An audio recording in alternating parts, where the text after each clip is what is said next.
start off by saying congratulations on this film. It's an absolutely fantastic film, and I know that you're a producer of the film as well, so congratulations. Thank you. Oh my God, I'm so excited for everyone to see it. Do you get nervous after all these years, even when you've got a film coming out like this? Do you still get nervous when it's first coming out to the public? Of course. Oh yes, I want everybody to like it. But not everybody likes everything, so there's always going to be some people who won't agree with whatever your style is or whatever you're trying to say or the tone of your movie or whatever it is. You know, everybody has their own opinion, and there's so many people out there right now, especially because of social media, who can voice their opinion. So, you know, I say if you get better than 50%, I think you're doing pretty good. And on Rotten Tomatoes, we're doing well. We're holding firm. We're a fresh film, fresh from the critics at 85% and over 60% for the viewers. So I'm pretty good about our odds and chances going forward in the future. Definitely. So, Barbara, tell us a little bit about your involvement with this film. Like I said, you're also a producer. What was it that stood out with you for this film and made you say, I want to produce this as well? It won a screenplay contest at Shriek Fest in 2015 in Los Angeles at a film festival. And the fest director, Denise Gossett, and the original writer, Mark Seamsland, reached out to me because they thought it would be a good vehicle for me as an actor. And I do think at the time they thought, you know, maybe Barbara would produce this. But, you know, a lot of the times the way movies get made in Hollywood is that you have to have, you know, a vehicle that maybe somebody who's a well-known person wants to do. And if you get a star name attached to something, it's kind of easier to find the money for stuff. So that's one way of going about it. But when I read it, I fell in love with it, and I said, yes, I'd love to play this part. And I think maybe I could do it. I had just started producing, and I thought, you know, this is something very close to my heart and something I thought I could play. So let me try and help you guys make this happen, or help Mark make it happen. So I reached out to a few different production companies and talked to a few people, and finally took it to AMP Films, and they really loved it as well. And we began developing it a little bit more. It was first written more from the point of view initially of Jakob's character and how you would deal with someone who was bitten by a vampire as if, you know, that was a terminal illness. How would you care for your partner? So because of the zeitgeist of, you know, women's empowerment and becoming more of a force in society, we thought, well, let's change that and go with what we think is happening in our culture right now. And I thought that was probably better for me as a vehicle for me. So we kind of went through a few rewrites with that thought, but keeping in mind that even though it is a feminist movie and a woman's awakening to herself, it's also a movie about a marriage. So the character of Jakob was really important to the journey and the central theme of the movie. That, you know, how do you move yourself forward? How do you reclaim your identity, but not give up on your partner? How do you bring them along with you so that you both get something out of the newness that's brought to, you know, what's brought to the relationship, even though she's bitten by a vampire and there's some crazy things that happen. There's some wonderful things that happen because of that happening. You know, she gets bitten by a vampire and she has new blood coursing through her veins and she feels more passionate and more enlivened and feeling more like she has her own agency.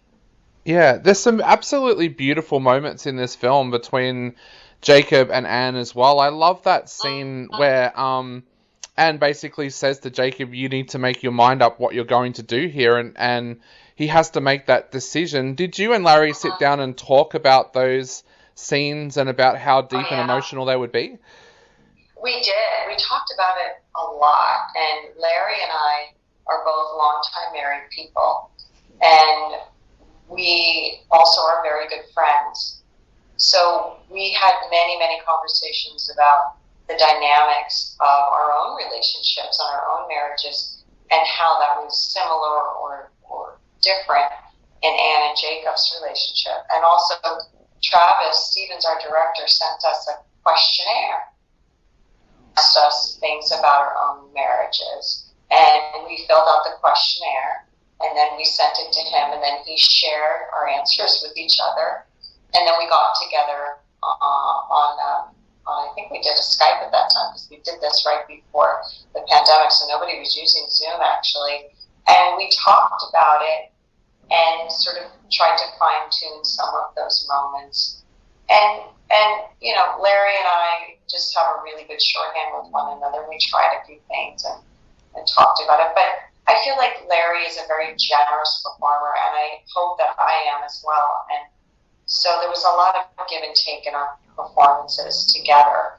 And, you know, I wanted to showcase his character as much as I wanted to show, you know, that Anne needed to find her own agency and become her own person and make her own choices. It was really important to showcase how, you know, what that does to your partner and what that does to Larry's character as well. Definitely. And for yourself, for your character journey with Anne, did you look at friends' marriages to try and get inspiration? And also the whole thing with the hunger as well, when Anne's going through the hunger, do you then look at things like drug addiction or alcohol addiction as a way to portray that on screen?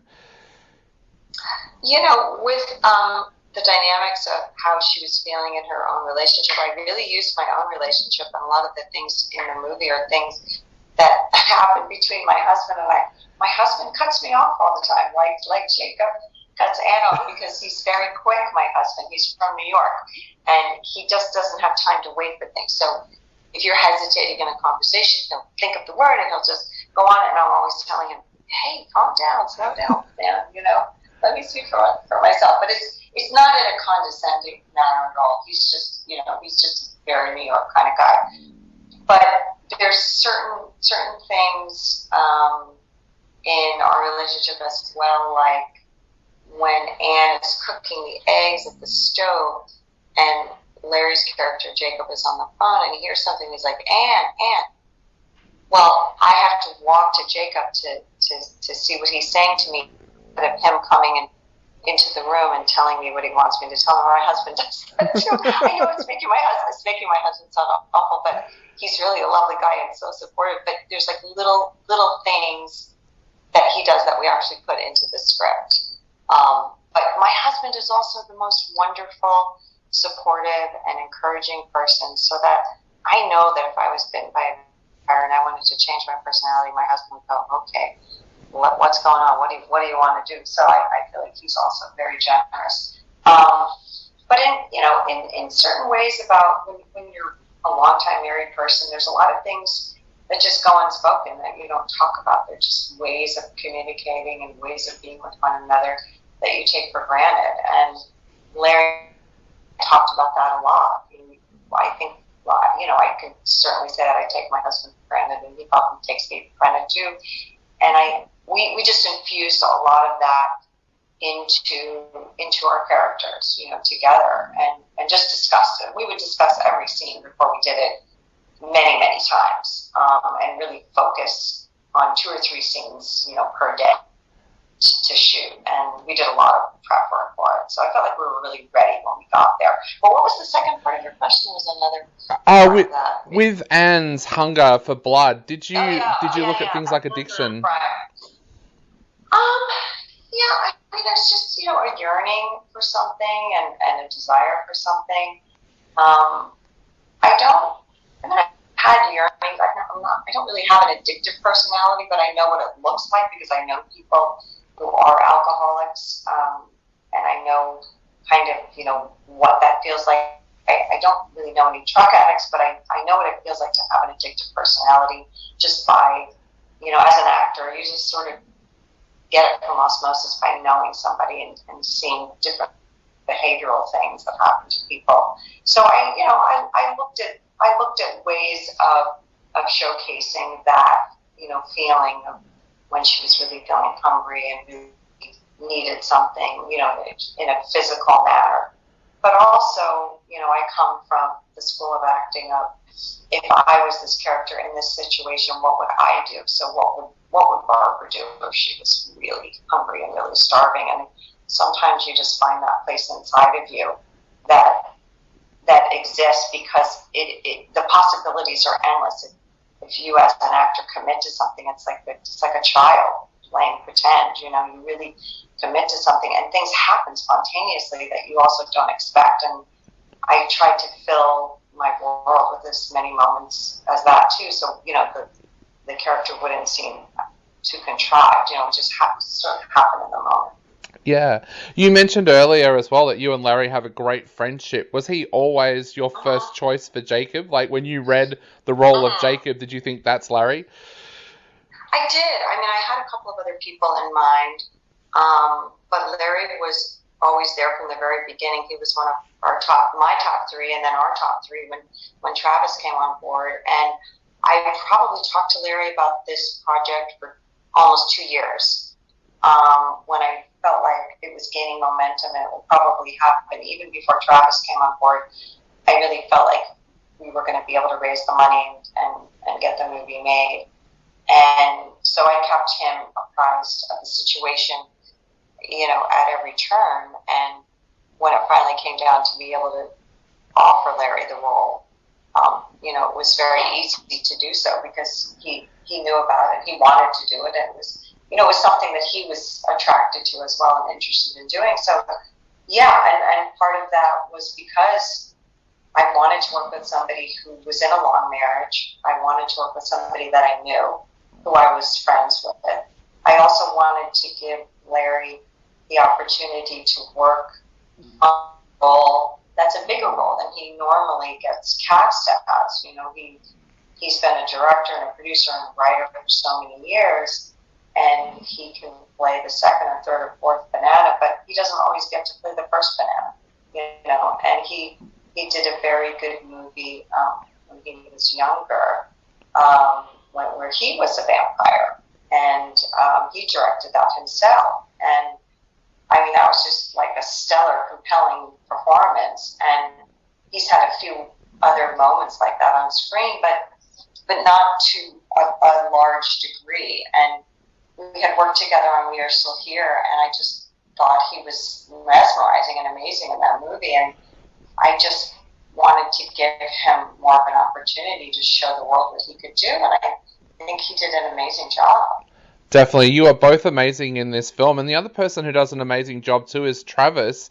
Tell us a little bit about Travis as a director and how you discovered him as well. Well, you know, Travis and I had worked on We're Still Here together. And we were talking to a few different directors over a period of about a year or so. And when it got down to it, his movie Girl on Third Floor was just coming out. And Bob Cordell, my main producer at AMP Films, the production company that I made the movie with, had also worked with Travis on a movie called Cheap Thrill. Was it Cheap Thrills? No, it was something else. No, it was another movie. Now I can't think of the name of it. It was with Matthew Gray Cooper, and Trent Hagel was the director, and I'm blanking on the name of it. But they had worked with Travis because he was the producer of that movie. And his movie was just coming out, and I thought, well, should we talk to Travis? Because we all know him, and we like him, and we're friends, and this just feels like a real family kind of, you know, close, collaborative film. Why don't we watch his film? So we asked him for a screener about a week before it came out. We watched it, we all loved it. And then, you know, we showed him the script, and immediately when he read it, he called me right afterwards and said, I don't want you to talk to any other directors about this film. I want this to be my next movie. I love it. I really want to direct this. I think I can do it. And, you know, he's a guy, but he's also a feminist. And I trusted him after talking with him, and we all did. And so he was just so impassioned about the project and about doing it that we said, okay, yeah, it's yours. You can do it. Awesome. Well, Barbara, I know we are running out of time very, very quickly. So to finish off, is there anything you would like to say to your fans out there before they sit down to watch this film on Shudder here in Australia? Well, I just love the horror genre so much. I love the fans. I think the fans are the greatest fans in the world. And I've always wanted to play a classic character in the horror genre. I've gotten the opportunity to play many roles, but this was something that was really close and dear to my heart, and took us a long time to make. And I really hope the fans like it. And I just, just so pleased that I get so much support from the horror community, and I really feel that, and just want to thank everybody for checking it out.